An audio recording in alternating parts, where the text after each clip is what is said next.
future. So guys, I have to go back to the office on a regular basis to work in the office. And somebody recently asked me, they said, man, are you gonna be upset that you have to go back to the office and mad that you have to go back in the office? But then I stopped and I answered their question this way.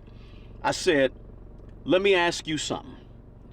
When did having to go into the office and go back to work become some type of oppression? And really the answer to that is never. Because, you know, when did showing up to a job with benefits, with some type of pension, with where they're gonna give you a paycheck, right? Like, when did that become a problem in America? I hear a lot of buzz about people thinking that it's unfair that we have to go back to the office and that it's wrong. And I keep hearing these things and people are upset about it, right? I seen somewhere with some people were protesting about going back to the office. So let me give you my perspective on this, right? Thank you guys for joining in. But first off, let me just say he's 100% correct. And before we get into whatever he's gonna say, but no, I mean, I please don't forget to like and subscribe. I don't disagree with what he's saying. I know that's a lot of people say it's a generational divide, which I agree with that. Most millennials and down would probably say, most of the jobs can be done remotely for more efficiency or what have you, what have you. And while that may be true, you got to remember when you are working for these companies and these organizations, it's their rules, right? It's their way or the highway. So there's a give and take there. I mean, well, no, there's not a give and take. There's their way or the highway. Unless you're in an ideal situation where you have that flexibility and your boss is totally understandable. Outside of that, complaining does you no good.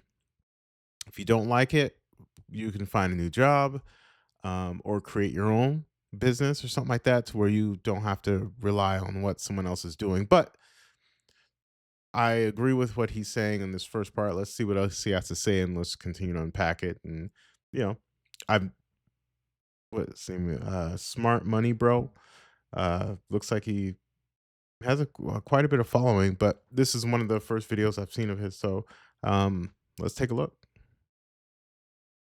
And I've been working from home. I'm one of those federal workers that have been working from home for the last 5 years straight, right?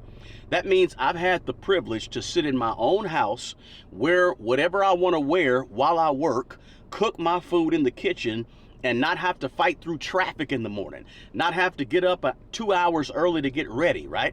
So in my opinion, you know what I've had in the last 5 years? I've had a blessing, right?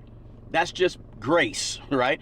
That's an opportunity that I've had that I never thought I'd see when I first started working for the federal government 23 years ago. If somebody came to me and said, we're gonna let you work from home for 5 years, I'd have been like, oh man, that's good. But then after 5 years, you gotta go back. I would say, oh, okay, but give me that 5 years, right? So when somebody tells me, or I look at Good TV or perspective. listen to podcasts or YouTube channels, whatever, and somebody tells me, don't you think that it's unfair that we got to go back into the office? Man, this is not right. Something's wrong. This is horrible.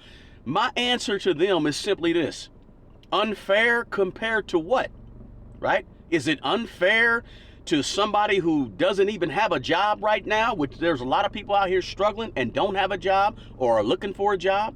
Is it unfair compared to people who are grinding 2 or 3 jobs just to make ends meet, just to pay the rent, just to keep the lights on and the water working in an apartment or the house, right? Is it unfair compared to the millions of people out here who would love to have the security, the benefits, the pension, and all that stuff that comes with working for the federal government? Here's the bigger issue, in my opinion. Too many people are addicted to complaining. Mm, When you sit there and you work from home for 5 years, and then you have to go back to the office, what are you complaining about? it's What true. happens is we get so comfortable that even a blessing starts to feel like a burden. We've been so Mm, spoiled by convenience that we actually think that showing up to do the work that we're paid to do is somehow oppression or somehow something that's unfair. That's not struggle. That's not real struggle in real world, in real life, having to go into a job. You're supposed to go into a job for the last couple of 100 years or so, right? You go to work. So when people complain about that, To me, it's like it's privilege talking, basically. Yeah, I don't disagree with anything he said thus far. I mean, this actually kind of sad that that even has to be like you would think that would be common knowledge, but I guess not. He's spot on. We've gotten comfortable. I think after the pandemic, a lot of people, got comfortable working from a remote situation. And if you are one of those lucky ones who have that, good for you. And there's still jobs out there that do that. Um, and the hybrid situation, if you can find that, even better yet. But makes zero sense to sit there and complain and be miserable at your paying job. There's a lot of people out here that are unemployed and trying to figure it out. So yeah, we'll let this play for a little bit more, and we'll see what he says, and then get you guys out of here. And here's the danger, though. Here's the real danger that we got to watch out for. When you live in a constant space of bitterness and angry and being mad, right? You don't have a chance at building wealth. And when you sort of have this idea of ungratefulness because you have to go back into the office, you end up surrounding yourself and talking to people and having conversations with people who think like you. So you seek out people and say, man, it's unfair that you got to go back to, we got to go back to work. Man, this ain't fair. And you're just looking for people to sort of agree with you. And so to me, there's a space of ungratefulness or a space of really bitterness, people that complain about things that they should be grateful for. And when you do that constantly, you don't really have a chance at building wealth. You end up convincing yourself that the whole world is against you.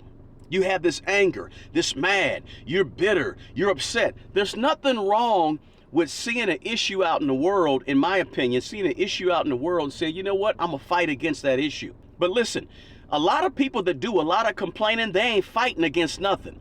They're not taking any steps and actions to actually do something. The world is against them constantly. Here's what happens with those type of people, is that's comfortable. And especially in the last year, we've seen everybody get mad at each other. If is people start giving I'm just gonna skip empathy through this a little only bit. to the people that they select, right? Or certain believe like they believe. Their attitude that a lot of people who don't think like you, all that energy, all that negativity, it blocks blessings, future I blessings. agree with It that. blocks complaining and mad at the. When you do that, you're it be for some cause for that you're on. If you're sitting around being bitter and being mad and Listen, the idea is be grateful, be thankful what you got, and like I said, what's the saying from Duval? If you change the way you see things, the things you see will change. I'm gonna leave you guys with that. Please don't forget to like, comment, subscribe, and we'll see you guys in the next one.